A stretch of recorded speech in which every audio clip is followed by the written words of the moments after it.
Isang malungkot na balita ang bumungad ngayong Biyernes, Hunyo 27, 2025. Matapos ibahagi ni Ice Seguera sa kanyang social media ang pagpanaw ng kanyang minamahal na ina na si Mommy Karing. Sa isang emosyonal at taos-pusong post sa Instagram, inilahad ni Ice ang kanyang labis na kalungkutan sa pagkawala ng babaeng itinuring niyang ilaw, gabay, at haligi ng kanyang buhay.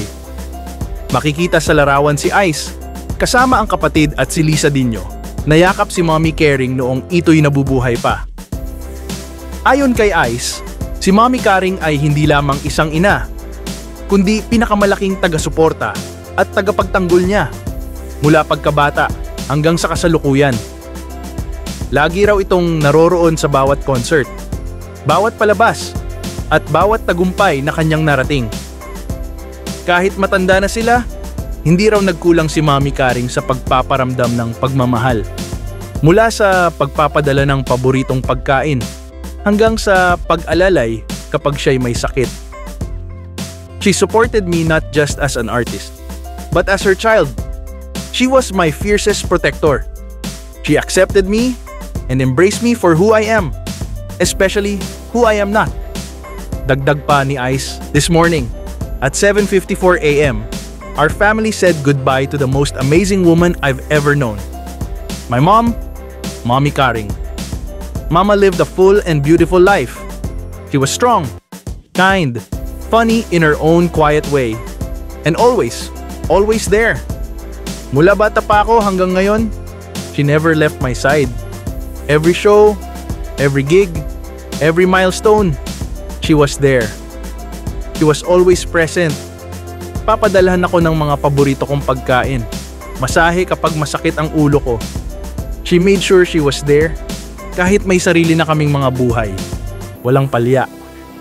She supported me not just as an artist, but as her child. She was my fiercest protector. She accepted me and embraced me for who I am, especially who I am not. She was my first teacher, my constant cheerleader, my rock. Losing her this morning feels like losing a part of myself.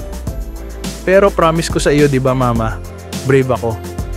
Ikaw ang nagturo sa akin kung paano maging matatag sa harap ng mga sakit na binabato ng buhay. I won't fail you. Promise ko yun.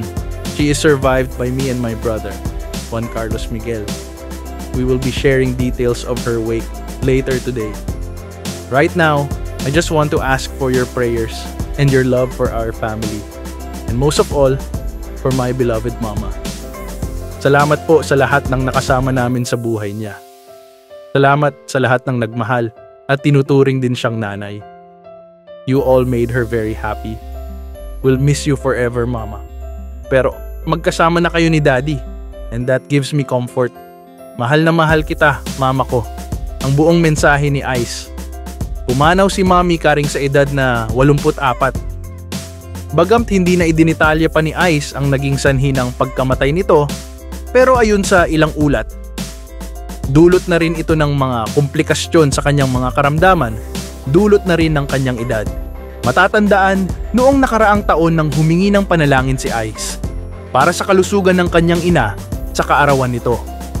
Ang pagkawala ng kanyang ina ay tila pagkawala ng bahagi ng kanyang sarili.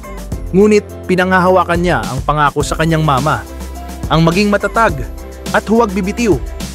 Kasunod ng post ay agad na bumuhos ang mensahe ng pakikiramay mula sa mga fans at kaibigan ni Ice sa industriya.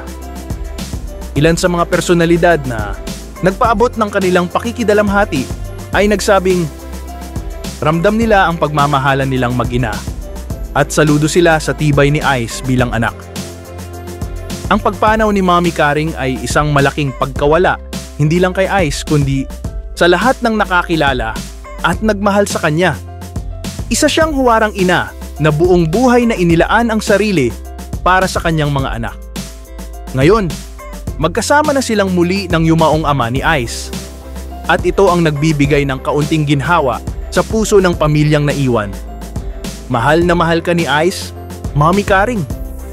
Maraming salamat sa pagmamahal mong walang kapantay.